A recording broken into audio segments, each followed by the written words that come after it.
channel here over at Subscribestar. Check out the Rumble, Odyssey, and Bit Chute. I did this video on Evangeline Lilly because she was at a rally protesting something that you're not supposed to protest. And so there was an issue with her and Marvel and because, she wasn't quite on board the narrative with the Puppet Masters. I just couldn't put it on YouTube, so I put it on Odyssey and Bit Chute. So it's on there if you want to check it out. So Ubisoft partners with Big Brother and the Puppet Masters to police wrongthink, and they source this article from they're teamed up with UK police. Fabulous. They have such a great reputation for trampling on your civil rights. You don't have the right to free speech in the UK. Oh, maybe you should. Maybe you should have the right to anything other than an actual threat of grievous bodily injury. I think, yeah, you should have the right to free speech. But it's offensive. Yeah, I don't care. That's not even to the point of saying we want dangerous liberty. It's not. It's like you can just mute or block somebody. Have you considered that? No, no, no. We need to control what other people say. Oh, that seems how totalitarian, authoritarian of you. Yeah, that's like mask off. That's the face of the left wing. So the left wing, you guys pro free speech, right? Maybe a few decades ago. Suddenly it's like, not so much. Not so much. So like you got power and you're shutting down free speech. So you really don't have any principles whatsoever. Like you really were the authoritarians the whole time. When it's a far right wing dog whistle to say you're pro free speech. And it is. It is. That's a far right wing dog whistle. That's insane. We're against all this type of degeneracy and against hurting kids. Far right values. Okay, challenge accepted there, buddy. So I don't know where I was going with that, but we don't need people policing wrongthink. It's funny how the left wing is looking to defund the police and still yet wants the police to go after speech and thought crimes. They seem very invested in controlling speech, but only when it's certain groups of people, and they ignore it when it's against others. Perhaps you may have noticed a weird double standard. Even on YouTube, you can say things about Christians all you want. Other groups, don't even name them. Don't do it in the comments either. Yes, YouTube knows every single... I'm fooling the algorithm by spelling something backwards. No, just don't say that. Please. It's just YouTube. It's not me. You can go to Telegram and say anything you freaking want. Though some groups have been getting kicked off of Telegram. That's like, how much power do you have to get a chat kicked off Telegram? Anyway, so some things are considered hate crimes if you do or say them, but if other groups do or say them, well, not so much. So what this is people play games online with other people from all over the place, and I suppose that people say things that they don't mean online in the heat of the moment. Imagine that, emotions. But keep in mind, we're not just talking about threats. That would be one thing. People would understand it. If you want to report a threat, but you also got to keep in mind, like, how far away is somebody from you? It's like, do they know who you are, or are they just saying, like, a lot of this doesn't make sense. You're using a name online. It's not your real name. You can mute, you could block the chat. Somebody is threatening you. It's like your gamer 47A, and somebody makes a threat. It's like you wouldn't even call the police, the FBI, or whatever, the MI5 or 6 or something over there, because it's like they don't know who you are. They could be playing 10,000 miles away and they're making a threat to you. It's like, so what? It's not like somebody's in the same, it's just not the same time. But you got to think of, like, how is it an imminent threat? Is it credible? Like, do they have the capability of carrying it out? It's like somebody saying they want to, was it Zoe Quinn, fire off moon rocks? It's like, well, they can't do that kind of stuff. Anyway, but if people want to report an actual threat of imminent grievous bodily injury, okay, you can understand that. Call the police for that. That's fine. But in the UK and parts of Europe, things are a little bit different because they have further restrictions on speech. Where you saw what happened to Count Dankula and his pug, he was arrested for saying words that were not a credible threat. One would think a European could speak and joke freely in Europe, and anything other than a threat of illegal acts would be safe and secure to speak as he wishes. But one would be wrong, because Dankula got put in handcuffs for wrong speak. So when you look at this Ubisoft issue, keep in mind they're going to be reporting not just threats. Everyone would understand that. In fact, you wouldn't even need to do a press release on that. It's like, yeah, we call the police when somebody makes a threat of harm. They're going to be reporting politically incorrect speech, religious and racial hot words, which should be under free speech, But Europe is cucked beyond belief on this issue. They really are terrified by free speech, and there's a association that is working closely with them. And I'm not even going to name them in the thing because they're one of the most powerful groups on Earth.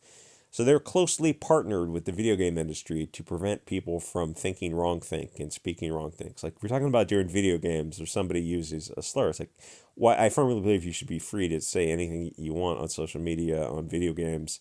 It might be the video game company's policy to punish you for that, but the state should not be involved if you're using slurs online. That should be on the users to just block that person, or ban that person from their game group so they never play with them again, or even if the video game company wants to do that. But no, you shouldn't be calling the almighty power of the state because of a word. That's insane.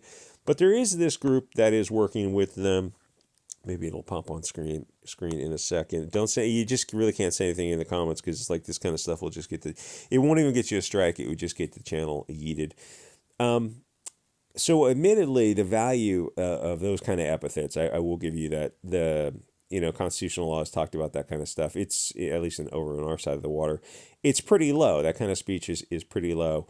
But people should be free to speak them, whatever words they wish, sans fear that the big tech companies will call the state to send many men with guns to track you down, because that's what it amounts to. Because you offended a protected class, they're going to send armed men to possibly have an interaction that might result in them murdering you and probably getting away with it because of a word you said online. That's what it boils down to. And weirdly enough, the defund the police crew on the left wing seem to be on board with this. They're always like, defund the police. And you see something like a Rittenhouse type of situation, and all of a sudden they want to throw the book at him because he crossed state lines. It's like, wait, if you defund the police, who's going to enforce these type of things? Oh, well, the police are okay for this. The state is okay for this.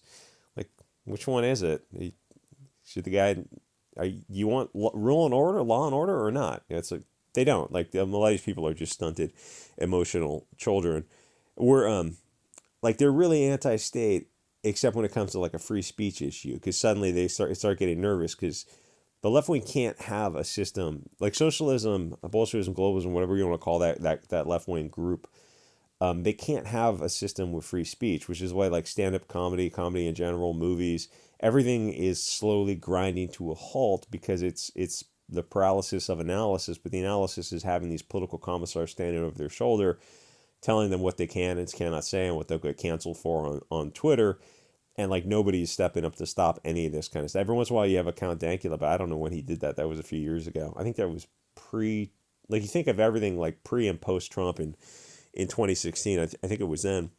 So they're all on board defunding the police, and they go, oh, okay, free speech, or we're exporting American values or respecting democracy in the Ukraine. You're like, oh, great, democracy. It's kind of ambiguous, kind of a little bit vague, a little amorphous there. Can we shape that down to something? So like free speech, freedom of religion, freedom of press, right to peaceful assembly, right to redress of grievance from to the government, keep and bear arms, right to be free from protecting your papers and persons and home, and free from unreasonable searches and seizures, due process. So what specifically rights are we talking about here? Like democracy, right. I mean, it's a representative republic, whatever.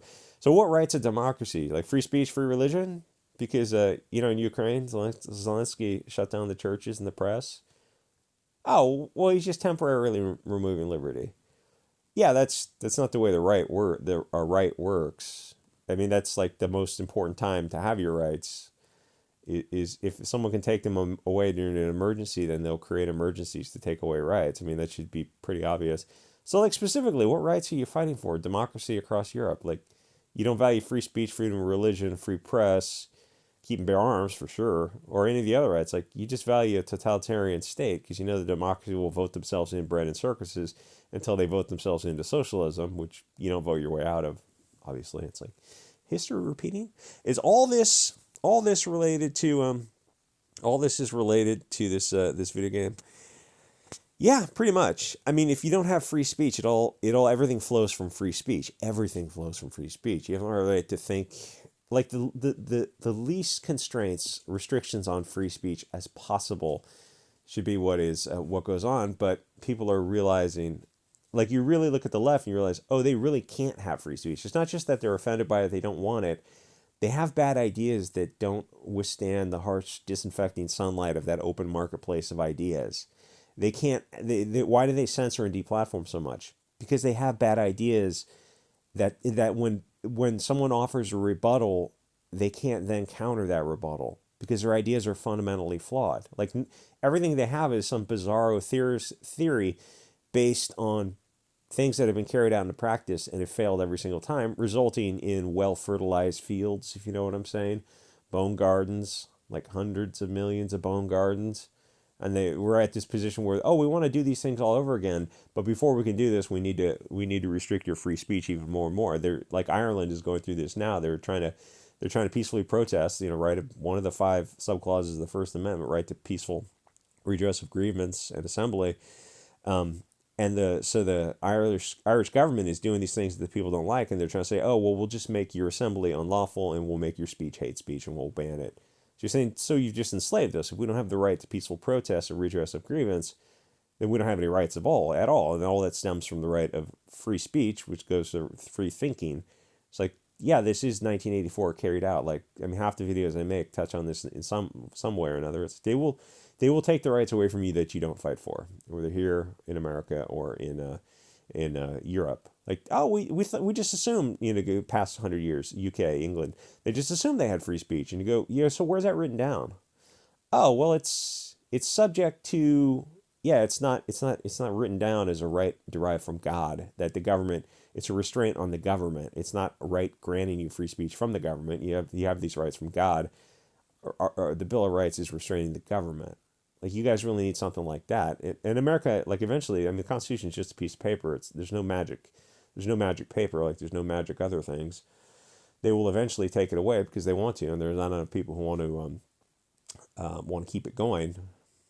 Anyway, like, comment, subscribe, join the Subscribe Star, because I got this new used cell phone, right? And then a 90-day free returns. Anything goes wrong with it. Then after the 90-day window, the screen starts to die.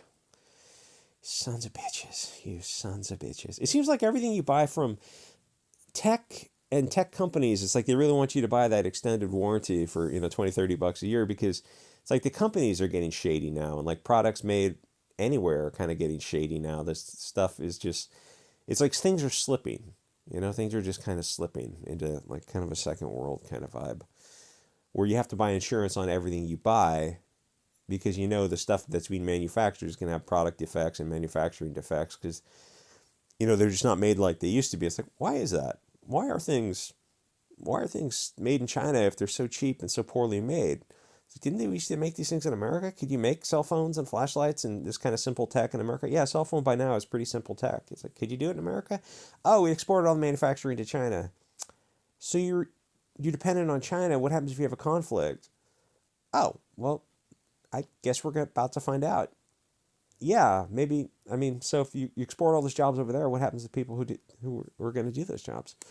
I guess they're homeless tent cities. Quick, more money for Ukraine.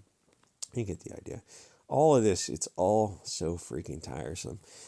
Shout out to Count Dankula. That guy is a interesting character. Like someone who's got the communist star tattoos, which when the mainstream media reported on him and his fashionable ways, so far extreme far right, they failed to mention those red stars. Like, he was a communist. I mean, which is just developmentally disabled to the extreme to say someone would.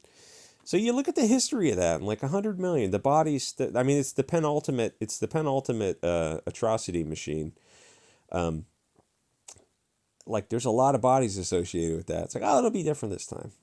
Okay, and just like, does anyone just want to stop this train? It's just, we're gonna repeat history again. Yeah, pretty much. All right. Anyway, like, comment, subscribe. We'll see you guys next episode.